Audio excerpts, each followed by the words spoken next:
अस्सलाम वालेकुम 10th class. उम्मीद है स्टूडेंट आप सब खैरियत से होंगे। आइए अपने आज के लेक्चर का आगाज़ करते हैं। हमारा आज का topic ozone depletion and it's effects, यानी ओजोन की लेयर जो स्ट्रेटोस्फेयर में मौजूद है वो किस तरह से हमारे एटमॉस्फेयर में उसकी जो उसकी लेयर है वो डिप्लेट हो रही है। डिप्लेशन का मतलब है बारीक होती जा रही है, ये ख़त्म होती जा रही है, और उसके ख़त्म होने से हमारे एटमॉस्फेयर पे क्या इफ़ेक्ट्स हैं। सबसे पहले आपकी बुक में लिखा हुआ है कि ozone is an allotropic form of oxygen consisting of 3 oxygen atoms. आपको पता है कि जो मॉलिक्यूलर ऑक्सीजन है उसमें O2 उसका फार्मूला है, लेकिन जो ओजोन है इसका फार्मूला O3। इट्स मीन ये ऑक्सीजन की एलोट्रॉपिक फॉर्म है, यानी जो जिसमें कुछ मॉलिक्यूल्स का फार्मूला O2 और कुछ मॉलिक्यूल का O3 होता है, या कुछ मॉलिक्यूल्स की शक्ल मुख्तलिफ होती है, उन्हें एलोट्रॉपिक फॉर्म हम कहते हैं। It is formed in atmosphere by the association of an oxygen atom with an oxygen molecule in the mid of stratosphere। ये उन्होंने बताया कि एटमॉस्फेयर में एटॉमिक ऑक्सीजन मॉलिक्यूलर ऑक्सीजन के मिलने से बनती है। ये ओजोन की फॉर्मेशन की इक्वेशन है, और ये बताया कि जो स्ट्रेटोस्फेयर है उसके मिडल में बनती है। आपने पीछे स्ट्रेटोस्फेयर का जो उसका टॉपिक देखा था, उसमें आपने देखा था स्ट्रेटोस्फीयर की इसकी 3 लेयर्स है, अपर लेयर है, मिडल लेयर है और इसकी लोअर लेयर है। तो जो इसकी मिडल लेयर है यहाँ ओजोन की फॉर्मेशन हो रही है, जिसकी वजह से इधर भी इन्होंने ये बताया कि इसकी मिडल लेयर में। इसके बाद अगली हेडिंग है how ozone is beneficial for human life. Ozone human life के लिए किस तरह से फ़ायदेमंद है।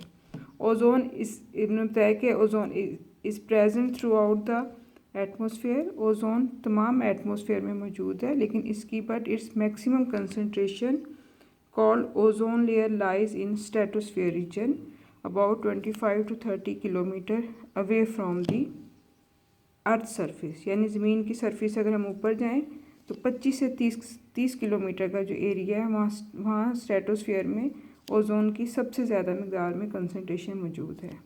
ये लेयर जो होती सराउंड्स द जो है अपना ग्लोब, यानी ज़मीन को उसने चारों तरफ से लपेटा हुआ है, और ये हमारी अर्थ की उसकी प्रोटेक्शन करती है like a shield from the harmful ultraviolet radiation of sun as shown in figure. ये देख लीजिए आपकी बुक में डायग्राम में अर्थ है, ये ओजोन लेयर बताइए। एल्टीट्यूड इन्होंने 25 से 30 किलोमीटर है। तो अगर नॉर्मल कंडीशन हो तो ये अल्ट्रावायलेट जो रेडिएशन है उनको अपने में एब्जॉर्ब कर लेती है। लेकिन अगर ओजोन लेयर डिप्लेट हो जाए, यानी कहीं उसमें सुराख हो जाए पतली हो जाए, जहाँ से वो यूवी रेज को ज़मीन पर आने से ना रोक सके, तो फिर वो नुकसान का बायस होती है। Otherwise ultraviolet radiation would cause skin cancer हो जाएगा। 10 ozone layer in stratosphere is beneficial for life on earth. लेकिन होता है कि अगर इसकी नॉर्मल कंडीशन रहे, कंसनट्रेशन नॉर्मल रहे, या ह्यूमन एक्टिविटीज़ अगर नॉर्मल रहें, तो ओजोन के 2 फंक्शन एयर में या स्ट्रेटोस्फेयर में नॉर्मली होते रहते हैं। Under normal condition ozone concentration in stratosphere remains से nearly constant through a series of complex atmospheric reaction. Normal condition में ओजोन की लेयर जो होती है वो तकरीबन रिमेन इसमें नॉर्मल रहती है, और उसके अंदर मुख्तलिफ complex series of atmospheric reaction होते रहते हैं जो कि हमारे लिए बेनिफिशियल हैं। 2 reactions maintain a balance in ozone concentration as follow. ये इसकी फॉर्मेशन है।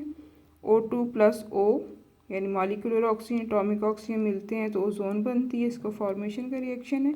और उसी एरिया में ओजोन अगेन एटॉमिक ऑक्सीजन के साथ मिलती है, और वो टूट के मॉलिक्यूलर ऑक्सीजन में चेंज हो जाते हैं। इस रिएक्शन को डिकम्पोजिशन कहते हैं। ये नॉर्मल रिएक्शन है जो एटमॉस्फेयर में होते रहते हैं। लेकिन कुछ रिएक्शन ऐसे हैं, but this ozone layer is being depleted through various chemical reactions such as. लेकिन ये ओजोन की लेयर कुछ केमिकल रिएक्शन की वजह से डिप्लेट होती रहती है, यानी कम होती जाती है, पतली होती जाती है। Number 1, the ozone molecule absorb solar radiation and dissociate radially. Ozone का मॉलिक्यूल जब सोलर रेडिएशन को एब्जॉर्ब करता है तो खुद ब खुद ही टूटना शुरू हो जाता है। डैट इज़ सेल्फ उसकी डिसोसिएशन होती है ओजोन की, टेक प्लेस होती है, लेकिन तो भी ये इतना ज़्यादा हार्मफुल नहीं है। ये जो सेकंड वाली जो उन्होंने बताया कि हमारी एयर में अपने क्लोरोफ्लोरोकार्बन जिनका फार्मूला CFCS है, जो कि ज़्यादातर रेफ्रिजरेटर्स और एयर कंडीशनर में से जो गैसेस निकलती हैं उन एयर कंडीशनर में जो गैसेस फिल की जाती हैं उनमें भरी जाती हैं, उनमें अपने क्लोरोफ्लोरोकार्बन्स होते हैं। Are major cause of depletion of ozone layer. जब ये जो कंपाउंड्स हैं, जब इन जो अप्लाइंसेस है उसमें से लीक आउट हो जाते हैं, जैसे कभी हम कहते हैं एयर कंडीशन की गैस निकल गई या फ्रिज की उसकी गैस लीक हो गई, उस गैस के निकलने से एयर में अपने क्लोरोफ्लोरोकार्बन्स की मिकदार में इजाफा हो जाता है और वो डिफ्यूज़ होके इन अप्लाइंसेस से निकल के डिफ्यूज़ होके ये स्ट्रेटोस्फीयर में शामिल हो जाते हैं। इसके अलावा जो एरोसोल स्प्रे हैं, जैसे रूफ फ्रेशनर है और जो बॉडी स्प्रे है और जो पेंट के स्प्रे वगैरह होते हैं, स्प्रे पेंट वगैरह, इनसे भी निकलते हैं कंपाउंड्स, लेकिन ये सबसे ज़्यादा मिकदार में ये रेफ्रिजरेटर और एयर कंडीशनर की जो गैसेस निकलती हैं उनके थ्रू ये एयर में शामिल हो जाते हैं। और जब ये एयर में शामिल होके ओजोन गैस के साथ ये जो अपने क्लोरोफ्लोरोकार्बन है, ये जब अल्ट्रावायलेट जो रेडिएशन होती हैं इनकी वजह से इनकी ब्रेकडाउन होती क्लोरोफ्लोरोकार्बन की, और ये टूट के इनमें से एक एटॉमिक जो रेडिकल निकलता है, Cl का जो रेडिकल एटॉमिक फॉर्म में निकलता है, ये सबसे ज़्यादा ख़तरनाक है। इक्वेशन देखिए, CFCl3 है, अल्ट्रावायलेट रेडिएशन की मौजूदगी में CFCl2 बनेगा और ये Cl का फ्री रेडिकल बन जाएगा। आपने 9th में सीखा था कि फ्री रेडिकल के ऊपर डॉट लगाया जाता है, ये फ्री रेडिकल है।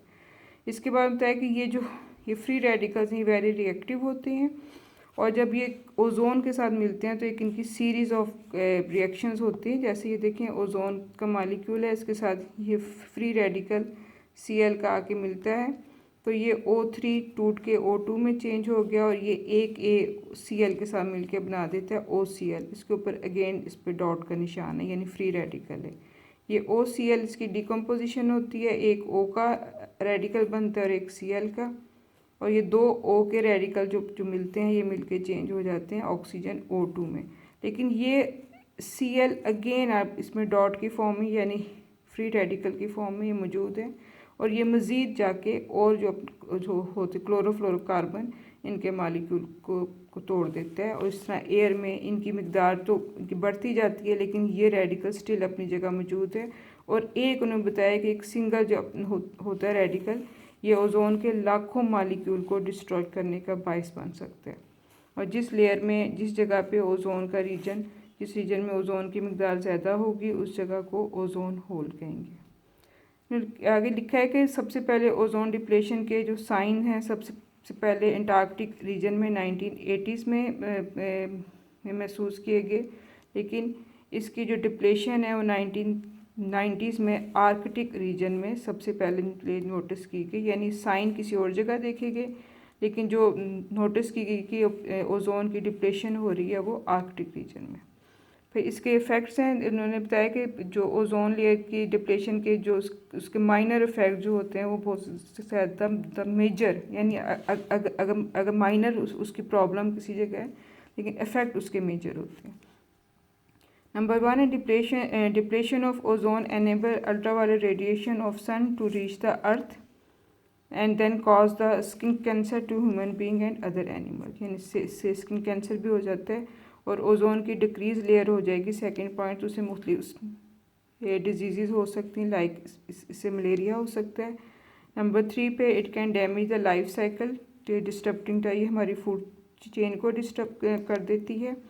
और इसकी वजह से बताया कि जो हवा जो विंड पैटर्न है, हवाओं के जो रुख हैं वो चेंज हो जाते हैं, जिसकी वजह से हमारी क्लाइमेट चेंज है ऑल ओवर दी वर्ल्ड वो चेंज हो सकती है, उसमें तब्दीलियाँ आ सकती हैं। जैसे एशिया और जो पैसिफिक का जो इलाका है ये सबसे ज़्यादा ओजोन से इफ़ेक्ट हुआ है, जिसकी वजह से लोग वहाँ से माइग्रेशन पे मजबूर हो गए हैं।